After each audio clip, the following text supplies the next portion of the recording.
सो hello dear students, name reaction series में आप सभी का स्वागत है। और आज हम पढ़ने वाले हैं गटरमैन रिएक्शन। जैसे कि हमने सैंडमेयर रिएक्शन पढ़ रखी है, तो आज हम पढ़ने वाले हैं गटरमैन रिएक्शन। सो सैंडमेयर रिएक्शन की तरह ही हमारी गटरमैन रिएक्शन है और ऑर्गेनिक केमिस्ट्री में आप सभी का स्वागत है। सो वेलकम बैक टू कक्षा 12वीं माय डियर स्टूडेंट्स। और बिना किसी देरी के शुरू करते हैं हम हमारे नेम रिएक्शन सीरीज के साथ हम आगे बढ़ते हैं। सो अगर आपको एमएसटी सीटी के लिए hand written notes, mock test, short notes अगर आपको एक्सेस करना है तो वो हमारे टेलीग्राम ग्रुप पर अवेलेबल है, आप ज्वाइन कर सकते हैं। Link is in the description below. So बात करेंगे बेसिकली गटरमैन रिएक्शन की। सो जैसे हमने पिछले वीडियो में सैंडमेयर रिएक्शन पढ़ा है, वैसे ही आपकी गटरमैन रिएक्शन होती है, लेकिन इसमें थोड़ा एक चेंज है। उस चेंज को अगर आप समझ लेंगे तो आपकी जो रिएक्शन है वो आपको आ जाएगी। जैसे गटरमैन रिएक्शन की अगर हम बात करें, तो अगर आपके पास डाइजोनियम सॉल्ट है, जैसे इसका नाम है benzene diazonium salt, benzene diazonium salt हम इसे कहते हैं।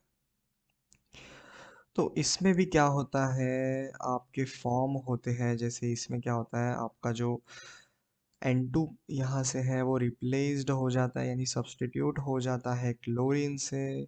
जैसे यहाँ पर क्लोरीन और ब्रोमीन से। और इस केस में आपका जैसे सैंडमेयर में हमने देखा कि वहाँ पर हमारा CN जैसे साइनाइड भी रिप्लेस हो गया था, लेकिन गटरमैन रिएक्शन में साइनाइड रिप्लेस नहीं होता है। बेसिकली ये आपको याद रखना है। ओके, साइनाइड रिप्लेस नहीं होता है, ये आपको याद रखना है गटरमैन रिएक्शन में। और इस केस में जो हमारे रिएजेंट्स हैं वो यूज़ होते हैं, वो हमारे कौन से रिएजेंट्स हैं, जैसे यहाँ पर हम यूज़ करते हैं कॉपर पाउडर। हम यूज़ करते हैं जैसे copper powder with secondary acid as a HCl। और Br के केस में हम यूज करते हैं copper powder with secondary acid as HBr। Okay, जैसे सैंडमेयर में हम यूज करते थे, जैसे सैंडमेयर रिएक्शन में हम यूज करते थे Cu2Cl ओवर एसिड HCl। तो इस केस में आपको यूज़ नहीं करना, आपको सॉल्ट यूज़ नहीं करना है। इस केस में आपको पाउडर यूज़ करनी है। Cu2Cl का मीनिंग क्या होता है, इसका मीनिंग ये होता है कि हमने सॉल्ट यूज़ किया है। ओके, और CuCl का मीनिंग क्या होता है, Cu का मीनिंग क्या होता है कि हमने कॉपर पाउडर यूज़ करी है। ओके, सो कॉपर की पाउडर यूज़ करी है, तो इसका मीनिंग यही होता है कि हमने पाउडर यूज़ करी है। तो हम गटरमैन रिएक्शन में पाउडर यूज़ करते हैं और सॉल्ट यूज़ करते हैं हम कौन से रिएक्शन में, सैंडमेयर रिएक्शन में। ओके, तो ये आपको समझना होगा। एक बार हम अच्छे से इसे लिख देते हैं। जैसे पाउडर हम यूज़ करते हैं गटरमैन रिएक्शन में। सो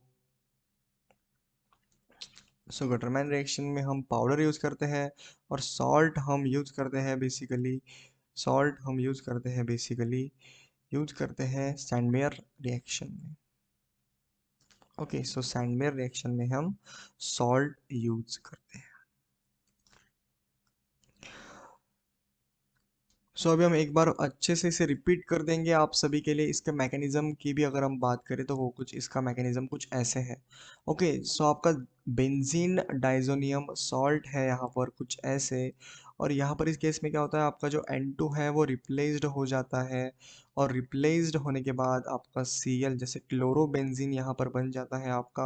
और N2 यहाँ पर जो है आपका रिमूव्ड हो जाता है, जैसे रिलीज्ड हो जाता है। और इस केस में आपका ब्रोमोबेंजीन बनता है और साइनाइड जैसे साइनोबेंजीन इस केस में नहीं बनता। बेसिकली ये आपको याद रखना है, साइनोबेंजीन नहीं बनता। और आपको N2 जो है वो रिलीज हो जाता है। और यहाँ पर जो रिएजेंट है वो हम यूज़ करने वाले हैं जैसे CuHCl। ओके, तो Cu पाउडर है, यहाँ पर कॉपर पाउडर है और विद एसिड HCl। और यहाँ पर है copper powder with acid HBr। तो ये आपको यूज़ करने हैं गटरमैन रिएक्शन में। और जैसे सैंडमेयर रिएक्शन की बात करें तो वहाँ पर हम यूज़ करते हैं सॉल्ट। और गटरमैन रिएक्शन की अगर हम बात करें तो यहाँ पर हम यूज़ करते हैं पाउडर। ओके, यहाँ पर पावर हो गया है, इसे हम पाउडर करते हैं। ओके, बेसिकली पाउडर,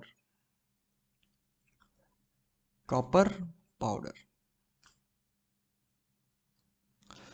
सो कुछ इस तरीके से आपकी रिएक्शन है। अगर इसके मैकेनिज्म की मैं बात करूँ तो यहाँ पर क्या होता है, यहाँ पर फिर से आपका जो कैटायन है वो फॉर्म्ड हो जाएगा।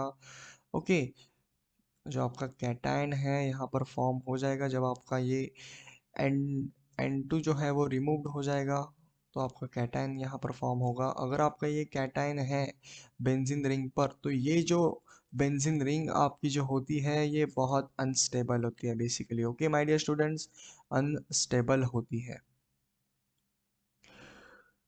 तो तभी हमारा जो Cl है इसमें से, ओके, इसमें से जो आपका जो Cl है वो आपका अटैक करेगा इस बेंजीन रिंग पर। ओके भाई, बेसिकली इस बेंजीन रिंग पर वो अटैक करने वाला है कुछ ऐसे, और आपका जो है वो फॉर्म्ड हो जाएगा क्लोरोबेंजीन।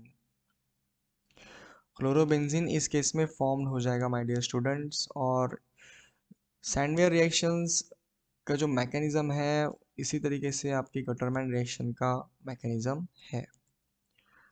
बस यहाँ पर रिएजेंट यहाँ पर डिफरेंट है basically my dear students, reagent यहाँ पर डिफरेंट है।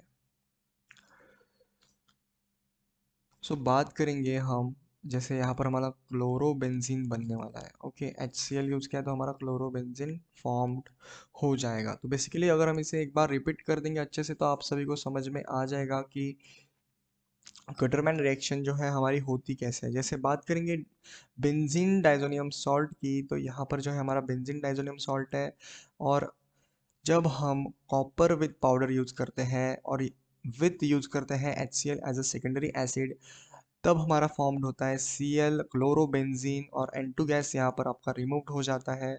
और अगर हम कॉपर पाउडर विद HBr ले लेते हैं तब हमारा फॉर्म होता है ब्रोमोबेंजीन, और N2 यहाँ पर रिलीज होता है। ओके, और इसके मैकेनिज्म की अगर हम बात करें तो यहाँ पर जो है आपका N2 यहाँ पर रिमूव हो जाएगा।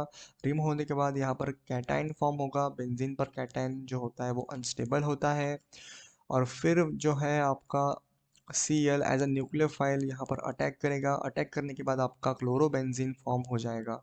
और याद रखिए गटरमैन रिएक्शन में हम Cu पाउडर यूज़ करते हैं जैसे कॉपर पाउडर, और सैंडवेयर रिएक्शन में हम सॉल्ट यूज़ करते हैं जैसे क्यूप्रस क्लोराइड हम यूज़ करते हैं। ओके, तो इसी के साथ अगर आपको गटरमैन रिएक्शन समझ में आ चुके हैं तो हम इस सेशन को समाप्त करते हैं, और तब तक के लिए आप भी आगे बढ़ते रहिए माय डियर स्टूडेंट्स, और पढ़ाई करते रहे। All the very best.